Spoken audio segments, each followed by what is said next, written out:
Didier Grandisson, je suis responsable du service de gestion des réseaux professionnels à la direction de la gestion des fréquences.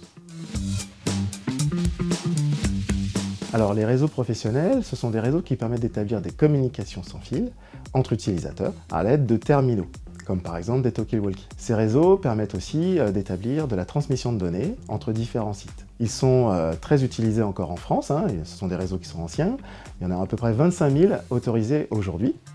Et ils sont robustes, et c'est pour ça que les entreprises les privilégient, comme les services de l'État, les associations sportives par exemple. On a de nombreuses utilisations, de nombreuses applications, comme par exemple les ouvriers sur des chantiers, comme dans les entreprises aussi pour faire de la sécurité ou du gardiennage, mais également chez les agriculteurs qui les utilisent pour leurs engins, pour faire de la précision géographique. Donc tous ces réseaux, ce sont des réseaux mobiles professionnels.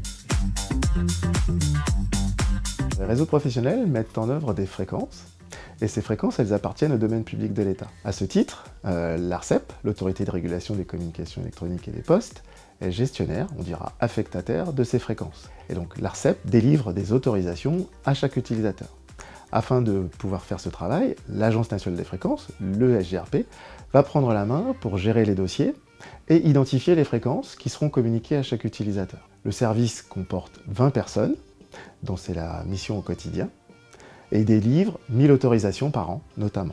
Le service prendra en compte deux objectifs. Le premier, c'est de préserver la ressource, car le spectre est rare. Et le deuxième, c'est d'éviter les perturbations au maximum pour les utilisateurs qui seront autorisés, et également pour les utilisateurs qui sont déjà en place.